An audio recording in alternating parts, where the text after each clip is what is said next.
পুলক বন্দ্যোপাধ্যায় দিনের পর দিন মান্নাদের সাথে মেলামেশা করেছেন, ঘন্টার পর ঘন্টা কাটিয়েছেন মান্নাদের সাথে আড্ডা দিয়ে। মান্নাদের মুখেই শুনেছিলেন সুলোচনা দেবীর সাথে তার দেখা হওয়া, আলাপ, কোর্ট সুইট এবং বিয়ের কথা।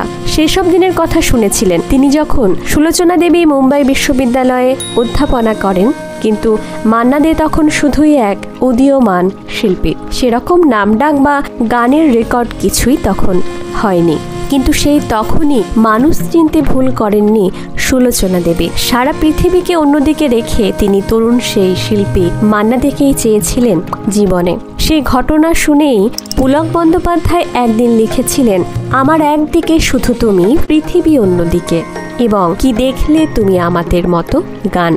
একবার সুলোচনা দেবী কোনো একটি কারণে মান্নাদের ওপর খুব অভিমান করে দুই মেয়েকে নিয়ে চলে যান বাপের বাড়ি। দুজনেই মনে মনে ভীষণ কষ্ট পাচ্ছিলেন সেই বিরহে, কিন্তু কেউই তাদের অভিমান অতিক্রম করে ফিরে আসছিলেন না। তখন পুলক বন্দ্যোপাধ্যায় লিখলেন, তুমি অনেক যত্ন করে আমায় দুঃখ দিতে চেয়েছ, দিতে পারোনি। গানটি রেকর্ড করার সময়ে মান্না দে আর নিজেকে সংবরণ করে উঠতে পারেননি, কান্নায় ভেঙে পড়েন তিনি।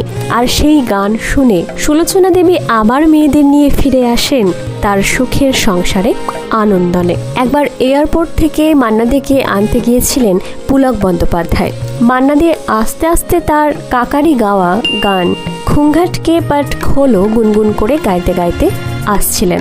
সেটি শুনে পুলক বন্দ্যোপাধ্যায়ের খুব ভালো লেগে যায়। গাড়ি ঘুরিয়ে হঠাৎ শ্যামবাজার বাণীচক্র গানের স্কুলে চলে আসেন। তারপর ওখানে একটা হারমোনিয়াম দিয়ে মান্না দেকে গানটি শোনাতে বলেন।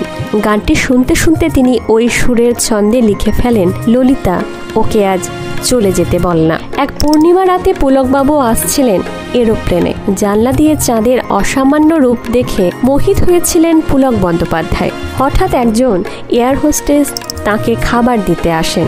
পুলক বন্দ্যোপাধ্যায় তার দিকে তাকিয়ে আরেকটি অসামান্য চাঁদ মুখের সৌন্দর্য দেখতে পান। খাবারের সাথে দেওয়া টিস্যু পেপারের ওপরে সঙ্গে সঙ্গে লিখে ফেলেন, ও চাঁদ সামলে রাখো জোছনাকে। পুলক বন্দ্যোপাধ্যায়ের কথায় মান্নাদের কোন গানটি আপনাদের সবচেয়ে পছন্দ কমেন্টে জানাতে ভুলবেন না। আর ভিডিওটি ভালো লাগলে লাইক, শেয়ার, সাবস্ক্রাইব করার অনুরোধ রইল। ধন্যবাদ। আমি মন্দিরা।